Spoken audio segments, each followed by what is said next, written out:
Well, we'd all love for our makeup to stay flawless on these hot and humid summer days, but this can prove to be a huge challenge. But there's some expert pro tips to help keep our makeup intact so we can be fresh and fabulous all day. Yes, and here to show us how we can summer-proof our makeup is makeup artist Brandy Taylor. You've been with us before. Welcome back to Live in the D. Thanks for having me. Of course.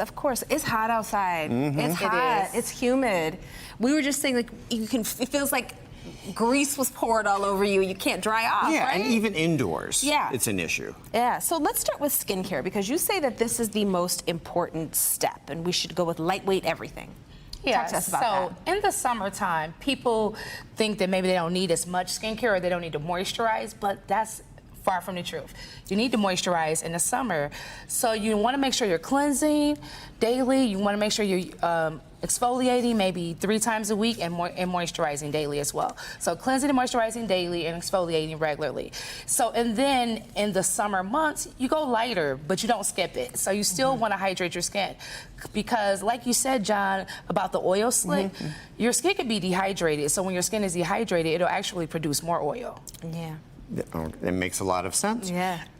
So let's talk about your philosophy that less is more. During the break, I told Tati that a friend of mine, whom I won't mention, Constantina, told me that, you know, you have enough makeup on when your arms get tired. Yes. And your face is so fresh and She's beautiful. fresh, I see a beautiful face, not makeup. Yes. Thank you. Yeah. Well, less is definitely more, especially in the summertime, because you don't want all of that sweating off, or you don't want to put a ton of makeup on in the summer. So I go for like concealer or maybe a skin tint or something like that. So today I only did just 2 concealers, a lighter one and one closer to my skin tone, and powder to set it in. Okay. It looks beautiful. It does. It looks really smooth. Now, you've got it on there. How do we keep it on there? Primers are a great way. One of my favorite primers is by Hourglass, the Vanish Primer, because it helps you to eliminate pores. It helps to smooth the skin and combat the oil. So primers are a great way to do that. So make sure you moisturize and then you apply your primer after that. Okay. And then setting spray is always a good, I use setting spray. I still feel like it's coming off.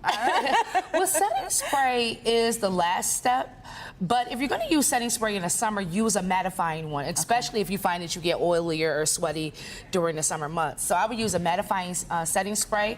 Make sure you're using your SPF as well, your sunscreen. Every day. So they have every day, and they have some that you could set a setting SPF, the e.l.f. one there. I've seen the that. e.l.f. one there. So you could actually utilize it to set it, and it has SPF in it. Because oftentimes if you're going to be outside, you need to reapply your SPF. Yeah. So with a setting spray, you could just spray yourself again. Okay, so now we've got the tips on how to look cool, how to keep your makeup on. Let's talk about some cool colors for the summer. What's on trend? Well, corals and pink, or the coral is like one of the colors of the year. Oh, you're on with it, John, with your tie. I know. Always. I knew you were going to say that. Yeah, but coral is definitely in, and pinks. Those have orange. I've been seeing a lot of that. Like, you'll see a lot of orange and pink blushes. Everybody has a coral one. Everybody has a pink one, an orange. So those colors are definitely trending this season. Okay. Now, I know we talked about liquid blush, and I have made a mess of it. I confessed to you. I was like, it was a mess. I returned it. I was honest with you. Yeah. I understand. Another thing, less is more. Oftentimes, I apply it on a palette or on the back of my hand first, and then use a brush, and then apply it. So that's what we could do today. I wanted to try this one, because that way we can do that. Yeah, I came on here with no blush for you. Yep. Just so a I'm little just gonna tap it contour. on there, and I'm gonna make sure I don't get too much blush for you. Yeah.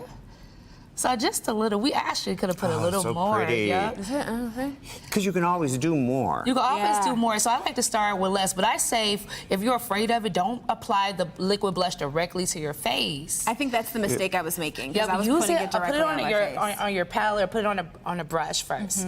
I like that. What do you think? It's beautiful. Oh, I see the. I actually see the difference. Oh, hold on. Now you got to do this side while John asks you the next question. Okay, Yeah, because you have makeup classes, and we want to know where people can, learn more about you and your makeup classes and social media. So tell us about that. Yes, so I have a makeup class coming up on July 27th. All of the information will be tonight. You can actually check it out on Exquisite Looks Facebook page. Okay. And it'll be there, Exquisite Looks. Yes, go to her Facebook page. Hold on, let me look at my blush real quick. Yeah, look at your blush. This makes so much sense. Yes. Because you're saying change your makeup and skincare like you change your wardrobe for this season. That's a really good way to put it. Exactly, definitely. All right. Brandy, thank you so much for hanging out with us. Thanks for having me. Of course.